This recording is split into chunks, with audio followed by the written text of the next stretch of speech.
प्यारे बच्चों, आज हम पढ़ रहे हैं संवाद लेखन। दो या दो से अधिक व्यक्तियों के बीच हुए वार्तालाप या संभाषण को संवाद कहते हैं। दूसरे शब्दों में, दो व्यक्तियों की बातचीत को वार्तालाप या संभाषण अथवा संवाद कहते हैं। संवाद का सामान्य अर्थ बातचीत है। इसमें दो या दो से अधिक व्यक्ति भाग लेते हैं। अपने विचारों और भावों को व्यक्त करने के लिए संवाद की सहायता ली जाती है। जो संवाद जितना सजीव, सामाजिक और रोचक होगा, वह उतना ही अधिक आकर्षक होगा। उसके प्रति लोगों का खिंचाव होगा। अच्छी बात कौन सुनना नहीं चाहता। इसमें कोई भी व्यक्ति अपने विचार सरल ढंग से व्यक्त करने का अभ्यास कर सकता है। वार्तालाप में व्यक्ति के स्वभाव के अनुसार उसकी अच्छी बुरी सभी बातों को स्थान दिया जाता है। इसमें छात्रों में तर्क करने की शक्ति उत्पन्न होती है। नाटक में वार्तालाप का उपयोग सबसे अधिक होता है। इसमें रोचकता, प्रवाह और स्वाभाविकता होनी चाहिए। व्यक्ति, वातावरण और स्थान के अनुसार इसकी भाषा ऐसी होनी चाहिए जो हर तरह से सरल हो। इतना ही नहीं, वार्तालाप संक्षिप्त और मुहावरेदार भी होना चाहिए। संवाद के अनेक नाम हैं। वार्तालाप, आलाप, संलाप, कथोपकथन, गुप्तगू, संभाषण इत्यादि। यह कहानी, उपन्यास, एकांकी, नाटक आदि की जान है। इसके माध्यम से पात्रों की सोच, चिंतन शैली, तार्किक क्षमता और उसके चरित्र का पता चलता है। नाटकों के संवाद से कथा वस्तु का निर्माण होता है। संवाद के वाक्यों में स्वाभाविकता होनी चाहिए, बनावटीपन नहीं। लंबे लंबे, कठिन और उलझे हुए संवाद प्रायः बनावटी हुआ करते हैं।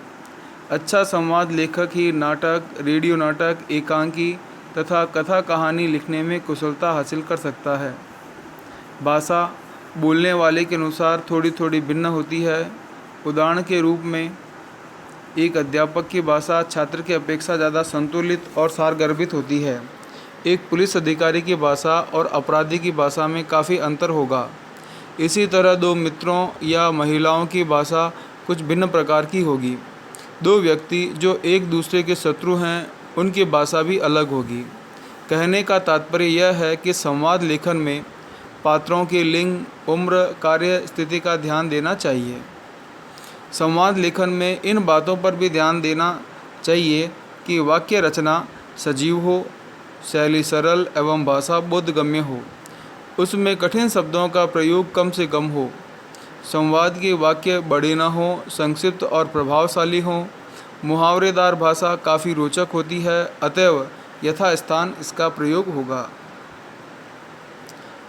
अच्छी संवाद रचना के लिए निम्नलिखित बातों को ध्यान रखना चाहिए। छात्र इन्हें नोट करेंगे, लिखेंगे अपनी कॉपी में। संवाद छोटे, सहज और स्वाभाविक हों।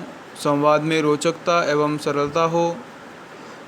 इसकी भाषा सरल, स्वाभाविक और बोलचाल के निकट हो। इसमें क्लिष्ट तथा अप्रचलित शब्दों का प्रयोग न हो। संवाद पात्रों की सामाजिक स्थिति के अनुकूल हो। अनपढ़ या ग्रामीण पात्रों और शिक्षित पात्रों के संवाद में अंतर रहना चाहिए। संवाद जिस विषय या स्थिति के संबंध में हो, उसे क्रमशः स्पष्ट करने वाला हो। प्रसंग के अनुसार संवादों में व्यंग्य, विनोद का समावेश होना चाहिए। यथास्थान मुहावरों और लोकोक्तियों का प्रयोग से संवाद में सजीवता आ जाती है। अच्छे संवाद लेखन की विशेषताएं। संवाद में प्रवाह, क्रम और तर्क सम्मत विचार होना चाहिए। संवाद देश, काल, व्यक्ति और विषय के अनुसार लिखा होना चाहिए। संवाद सरल भाषा में लिखा होना चाहिए। संवाद में सजीव जीवन की जितनी अधिक स्वाभाविकता होगी, वह उतना ही अधिक सजीव और रोचक, मनोरंजक होगा। संवाद का आरंभ और अंत रोचक हो। ऊपर दी गई विशेषताओं को ध्यान में रखकर छात्रों को संवाद लेखन का अभ्यास करना चाहिए। इसमें उनके जीवनगत यथार्थ को समझने और सृजनात्मक शक्ति को जागृत करने का अवसर मिलता है। उनमें बोलचाल की भाषा लिखने की प्रवृत्ति जगती है।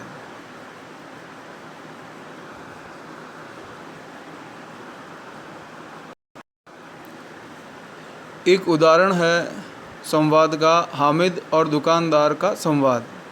हामिद, यह चिमटा कितने का है? दुकानदार, यह तुम्हारे काम का नहीं है जी। हामिद, बिकाऊ है कि नहीं? दुकानदार, बिकाऊ नहीं है। और यहाँ क्यों लाद आए हैं? हामिद, तो बताते क्यों नहीं कि पैसे का है? दुकानदार, 6 पैसे लगेंगे। हामिद, ठीक बताओ। दुकानदार, ठीक 5 पैसे लगेंगे, लेना हो तो लो, नहीं तो चलते बनो। 3 पैसे लोगे? इस प्रकार संवाद जो है अपन लिख सकते हैं।